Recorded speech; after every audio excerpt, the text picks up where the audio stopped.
அத்தியாயம் 10 பதம் 6. 7 மகா ரிஷிகளும் அவர்களுக்கு முந்தைய 4 ரிஷிகளும் மனித சமுதாயத்தை தோற்றுவித்தவர்களான மனுக்களும் என்னிடமிருந்து எனது மனதால் பிறந்தவர்களே. பல்வேறு லோகங்களில் வாழும் எல்லா உயிரினங்களும் அவர்களிடமிருந்து தோன்றியவையே. பொருளுரை: அகிலத்திலுள்ள எல்லா மக்களின் பரம்பரையை பற்றிய ஒரு சுருக்கமான வரலாற்றினை பகவான் இங்கே வழங்குகிறார். ஹிரண்ய கர்ப்பா என்று அறியப்படும் பிரம்மதேவர் பரமபுருஷரின் சக்தியிலிருந்து பிறந்த முதல் உயிர்வாழியாவார். சப்த ரிஷிகள் என்று அழைக்கப்படும் 7 மிகச்சிறந்த ரிஷிகளும் அவர்களுக்கு முன்பு சனகர், சனந்தர், சனாதனர் மற்றும் சனத்குமார் ஆகிய 4 மகா ரிஷிகளும் மற்றும் 14 மனுக்களும் பிரம்மாவிடமிருந்து தோன்றினர். மிகச்சிறந்த இந்த 25 சாதுக்களும் அகிலத்திலுள்ள எல்லா உயிரினங்களுக்கும் முன்னோர்களாக பிரஜாபதிகளாக அறியப்படுகின்றனர். எண்ணற்ற அகிலங்கள் உள்ளன. ஒவ்வொரு அகிலத்திலும் எண்ணற்ற கிரகங்கள் உள்ளன. மேலும் ஒவ்வொரு கிரகமும் பலதரப்பட்ட பிரஜைகளால் நிரம்பியுள்ளது. அவர்கள் அனைவரும் இந்த 25 முன்னோர்களிடமிருந்து பிறந்தவர்களே. படைப்பது எவ்வாறு என்பதை கிருஷ்ணருடைய கருணையால் உணர்வதற்கு முன்பு பிரம்மதேவர் தேவர்களின் கணக்கில் 1000 வருடங்கள் தவம் புரிந்தார். பிறகு பிரம்மாவிடமிருந்து சனகர், சனந்தர், சனாதனர் மற்றும் சனத்குமாரர் வந்தனர். பிறகு ருத்ரரும் அதன் பின்னர் 7 முனிவர்களும் வந்தனர். கடவுளின் சக்தியிலிருந்து பிறந்தனர்.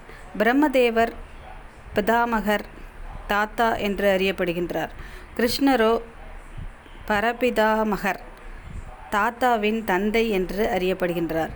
இது பகவத்கீதையின் 11ஆம் அத்தியாயத்தில் கூறப்பட்டுள்ளது. பதம் 7. எனது இத்தகு வைபவத்தையும் யோக சக்தியையும் எவன் உண்மையாக அறிகின்றானோ அவன் கலங்கமற்ற பக்தி தொண்டில் ஈடுபடுகின்றான். இதில் சந்தேகம் இல்லை. பொருளுரை: பரமபுருஷ பகவானை பற்றிய ஞானம் ஆன்மீக பக்குவத்தின் மிக உயர்ந்த சிகரமாகும். பரமபுருஷரின் பல்வேறு வைபவங்களில் ஒருவனுக்கு திடமான நம்பிக்கை ஏற்படாதவரை அவனால் பக்தி தொண்டில் ஈடுபட இயலாது. கடவுள் பெரியவர் என்பதை மக்கள் பொதுவாக அறிவர். ஆனால் கடவுள் எவ்வாறு பெரியவர் என்பதை அவர்கள் விவரமாக அறிவதில்லை. இங்கே அத்தகு விவரங்களை காணலாம். கடவுள் எவ்வாறு பெரியவர் என்பதை உண்மையில் ஒருவன் அறிந்தால் பின்னர் இயற்கையாகவே அவன் சரணடைந்த ஆத்மாவாக ஆகி தன்னை பகவானின் பக்தி தொண்டில் ஈடுபடுத்துகிறான். பரமனின் வைபவங்களை உண்மையாக அறியும் பொழுது அவரிடம் சரணடைவதை தவிர மாற்று வழியில்லை. ஸ்ரீமத் பாகவதம், பகவத்கீதை போன்ற இலக்கியங்களின் வர்ணனைகளிலிருந்து இந்த உண்மை ஞானத்தை பெற முடியும். இந்த அகிலத்தின் நிர்வாகத்திற்காக எல்லா கிரகங்களிலும் பல்வேறு தேவர்கள் உள்ளனர். பிரம்மா, சிவபெருமான், 4 குமாரர்கள் மற்றும் இதர முன்னோர்கள் ஆகியோர் அத்தகு தேவர்களில் தலைமையானவர்களாவர். உலகத்தின் பிரஜைகளுக்கு பல்வேறு முன்னோர்கள் உள்ளனர். அவர்கள் அனைவரும் பரமபுருஷரான கிருஷ்ணரிடமிருந்து பிறந்தவர்கள். முழு முதற் கடவுளான கிருஷ்ணரே எல்லா முன்னோருக்கும் ஆதியான முன்னோர் ஆவார்.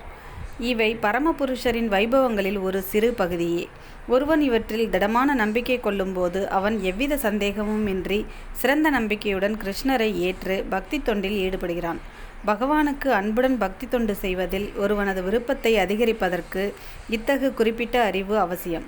கிருஷ்ணர் எவ்வாறு பெரியவர் என்பதை முழுமையாக புரிந்து கொள்வதில் அலட்சியம் காட்டக்கூடாது. ஏனெனில் கிருஷ்ணருடைய சிறப்பை அறிபவன் தீவிரமான பக்தி தொண்டில் நிலை பெற முடியும். பதம் 8. ஜட ஆன்மீக உலகங்கள் அனைத்திற்கும் மூலம் நானே. எல்லாம் என்னிடமிருந்தே தோன்றுகின்றன. இதனை நன்றாக அறிந்த அறிஞர்கள் எனது பக்தி தொண்டில் ஈடுபட்டு இதயபூர்வமாக என்னை வழிபடுகின்றனர்.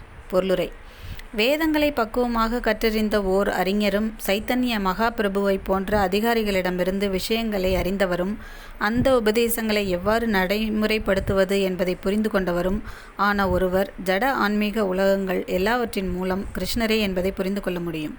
இதனை நன்றாக அறிந்துள்ள காரணத்தால் அவர் பரமபுருஷரின் பக்தி தொண்டில் திடமாக நிலை பெற முடியும். முட்டாள்களாலோ அபத்தமான கருத்துரைகளாலோ அவரை பிறழச் செய்ய முடியாது. பிரம்மா, சிவன் மற்றும் அனைத்து தேவர்களுக்கும் கிருஷ்ணரே மூலம் என்பதை எல்லா வேத இலக்கியங்களும் ஒப்புக்கொள்கின்றன. அதர்வ வேதத்தில் வேத ஞானத்தை பிரம்மாவிற்கு முதலில் உபதேசித்ததும் ஆதியில் அந்த வேத ஞானத்தை பரப்பியதும் கிருஷ்ணரே என்று கூறப்பட்டுள்ளது. பின்னர் மீண்டும் நாராயண உபநிஷத்தில் பரமபுருஷ பகவானான நாராயணர் உயிரினங்களை படைக்க விரும்பினார் என்று கூறப்பட்டுள்ளது. உபனிஷத் தொடர்ந்து கூறுகிறது. நாராயணிடமிருந்தே பிரம்மா பிறந்தார். நாராயணிடமிருந்தே பிரஜாபதிகள் பிறந்தனர். நாராயணிடமிருந்தே 8 வசுக்கள் பிறந்தனர். நாராயணிடமிருந்தே 11 ருத்ரர்கள் பிறந்தனர். நாராயணிடமிருந்தே 12 ஆதித்யர்கள் பிறந்தனர்.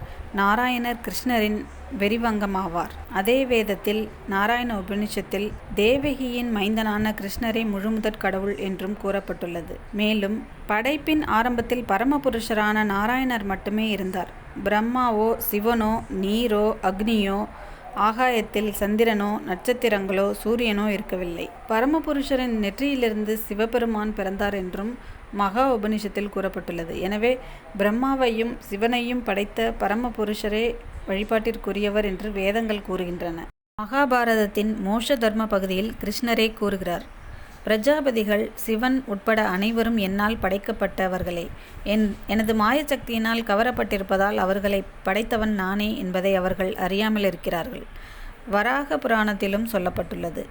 நாராயணரே முழுமுதற் கடவுள். அவரிடமிருந்தே பிரம்மா பிறந்தார். பிரம்மாவிடமிருந்தே சிவன் பிறந்தார். படைப்புகள் அனைத்திற்கும் மூலம் பகவான் கிருஷ்ணரே. அவர் எல்லா காரணங்களுக்கும் காரணமாக அறியப்படுகிறார். எல்லாம் என்னிடமிருந்தே பிறந்தன என்பதால் நானே எல்லாவற்றின் மூல காரணம். அனைத்தும் எனக்கு கீழ்ப்பட்டவையே. எனக்கு மேற்பட்டு எவரும் இல்லை என்று அவரே கூறுகிறார். கிருஷ்ணருக்கு மேற்பட்ட உன்னத ஆளுநர் எவரும் இல்லை. அங்கீகரிக்கப்பட்ட ஆன்மீக குருவின் மூலம் வேத சாஸ்திரங்களின் அடிப்படையில் கிருஷ்ணரை இவ்வாறு புரிந்து கொள்பவன் தன்னுடைய முழு பலத்தையும் கிருஷ்ண உணர்வில் ஈடுபடுத்தி உண்மையான அறிஞனாகிறான். அவனுடன் ஒப்பிடும்போது கிருஷ்ணரை முறையாக அறியாத அனைவருமே முட்டாள்கள்தான். முட்டாள்கள் மட்டுமே கிருஷ்ணரை ஒரு சாதாரண நபராக கருதுவர். கிருஷ்ண பக்தன் அத்தகு முட்டாள்களால் குழம்பக்கூடாது. பகவத்கீதையின் மீதான அங்கீகாரமற்ற விளக்க உரைகளையும் கருத்துக்களையும் அறவே தவிர்த்து உறுதியுடனும் திடமாகவும் கிருஷ்ண உணர்வில் முன்னேற வேண்டும். 9. எனது தூய பக்தர்களின் சிந்தனைகள் என்னில் மூழ்கியுள்ளன. அவர்களது வாழ்க்கை எனது தொண்டிற்காக அர்ப்பணிக்கப்பட்டுள்ளது. மேலும் என்னை பற்றி தங்களுக்குள் உரையாடுவதிலும் ஒருவருக்கொருவர் உபதேசித்துக் கொள்வதிலும் இவர்கள் பெரும் திருப்தியும் ஆனந்தமும் அடைகின்றனர். பொருளுரை. தூய பக்தர்களின் இயல்புகள் இங்கே வர்ணிக்கப்பட்டுள்ளன. அவர்கள் தங்களை இறைவனின் திவ்யமான அன்பு தொண்டில் முழுமையாக ஈடுபடுத்துகின்றனர். அவர்களது மனங்களை கிருஷ்ணரின் தாமரை திருவடிகளில் திசை திருப்ப முடியாது. அவர்களது உரையாடல்கள் அனைத்தும் ஆன்மீக விஷயங்களை பற்றியவை. தூய பக்தர்களின் அறிகுறிகள் இப்பதத்தில் மிகவும் தெளிவாக கொடுக்கப்பட்டுள்ளன. பரமபுருஷரின் பக்தர்கள் அவரது குணங்களையும் லீலைகளையும் புகழ்வதில் தினசரி 24 மணி நேரமும் ஈடுபட்டுள்ளனர். அவர்களது இதயமும் ஆத்மாவும் சதா சர்வ காலமும் கிருஷ்ணரில் மூழ்கியுள்ளன. மேலும் அவரை பற்றி மற்ற பக்தர்களுடன் விவாதிப்பதில் அவர்கள் ஆனந்தமடைகின்றனர். பக்தி தொண்டின் ஆரம்ப நிலையில் உள்ளவர்கள் சேவை செய்வதன் மூலம் தெய்வீக ஆனந்தத்தை அடைகின்றனர். அவர்கள் பக்குவ நிலையை அடையும் போது பகவத் பிரேமையில் உண்மையாக நிலை பெறுகின்றனர். அத்தகு திவ்யமான தலத்தில் நிலை பெற்றவுடன் இறைவன் தனது திருத்தலத்தில் வெளிப்படுத்தும் உன்னதமான பக்குவத்தை அவர்களால் அனுபவிக்க முடியும். பகவான் சைத்தன்யர் திவ்யமான பக்தி தொண்டினை உயிர்வாழிகளின் இதயத்தில் விதைக்கப்படும் விதைக்கு ஒப்பிடுகிறார். பிரபஞ்சத்தின் பல்வேறு கிரகங்களில் எண்ணிலடங்காத உயிர்வாழிகள் சுற்றி கொண்டுள்ளன. இவர்களில் மிகவும் சிலரை தூய பக்தரை சந்தித்து பக்தி தொண்டை புரிந்து கொள்வதற்கான வாய்ப்பினை பெறக்கூடிய அதிர்ஷ்டசாலிகளாக இருப்பர். இந்த பக்தி தொண்டு ஒரு விதையை போன்றது. இஃது உயிர்வாழியின் இதயத்தில் விதைக்கப்பட்டு அவன் ஹரே கிருஷ்ண மந்திரத்தை உச்சாடனம் கேட்டுக்கொண்டும் சொல்லிக்கொண்டும் இருந்தால் தொடர்ந்து நீரூற்றுவதன் மூலம் ஒரு மரத்தின் விதை எவ்வாறு முளைக்குமோ அதுபோன்று பக்தியின் விதையும் முளைக்கும். பக்தி தொண்டு என்னும் இந்த ஆன்மீக செடி படிப்படியாக வளர்ந்து ஜடவுலகின் திரையை கிழித்து கொண்டு ஆன்மீக வானில் பிரம்ம ஜோதியில் பிரகாசத்தினுள் நுழைகிறது. ஆன்மீக வானின் மிக உயர்ந்த கிரகமும் கிருஷ்ணருடைய பரமலோகமும் ஆகிய கோலோக விருந்தாவனத்தை அடையும் வரை இச்செடி தொடர்ந்து வளர்கின்றது. இறுதியில் கிருஷ்ணரின் தாமரை திருவடிகளில் அடைக்கலம் பெற்று அங்கேயே அச்செடி நித்திய வாழ்வு வாழ்கின்றது. ஒரு செடி வளரும்போது பூக்களையும் பழங்களையும் படிப்படியாக வழங்குவது போல பக்தி தொண்டு என்னும் இச்செடியும் பழங்களை உற்பத்தி செய்கின்றது. மேலும் சிரவணம் கீர்த்தனத்தின் மூலம் அதற்கு தொடர்ந்து நீரூற்றப்பட்டு வருகின்றது.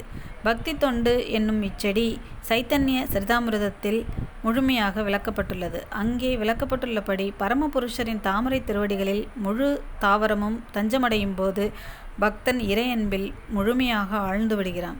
அதன் பின்னர் நீரின்றி எவ்வாறு ஒரு மீனால் வாழ முடியாதோ அதுபோன்று பரமபுருஷரின் உறவின்றி ஒரு கணமும் வாழ முடியாத நிலையை அவன் அடைகிறான்.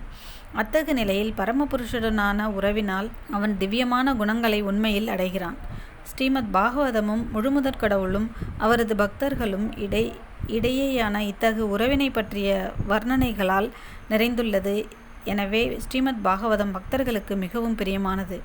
இது பாகவதத்திலேயே சொல்லப்பட்டுள்ளது. ஜடச் செயல்கள், பொருளாதார முன்னேற்றம், புலனுகர்ச்சி மற்றும் முக்தியை பற்றிய எந்த விளக்கமும் ஸ்ரீமத் பாகவதத்தில் கிடையாது.